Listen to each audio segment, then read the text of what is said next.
New Year 2025 message for my dear students, teachers, and friends. Dear students, teachers, and my cherished friends, as we step into the new year, let us embrace 2025 with hearts full of hope, gratitude, and determination. Each new year is a blank canvas, and we are the artist of our destiny.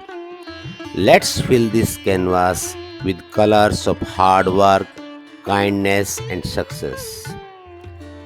To my dear students, you are the architects of tomorrow. Let this year be stepping stone towards your dreams.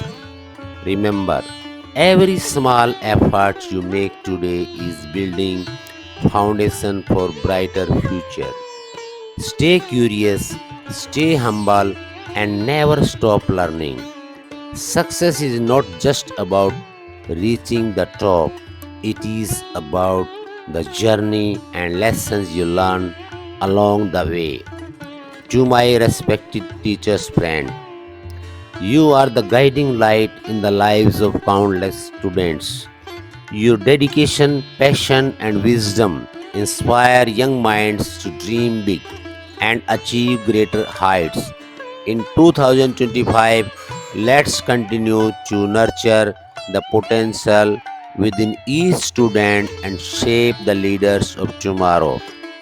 To my dear friends, you are my pillar of strength and joy. Life is a journey, best traveled with companions who inspire and support you. Let's make this year memorable and shared laughter, meaningful conversations, and commitment to uplift each other. As we bid farewell to 2024, let's carry forward the lessons it taught us, the importance of resilience, unity, and compassion. And as we welcome 2025, let's promise to make it a year of positivity, progress, and purpose. May this year bring you health, happiness, and endless opportunities. Together, let's make 2025 extraordinary. Happy New Year once again. Let's shine brighter, dream bigger, and achieve greater things this year.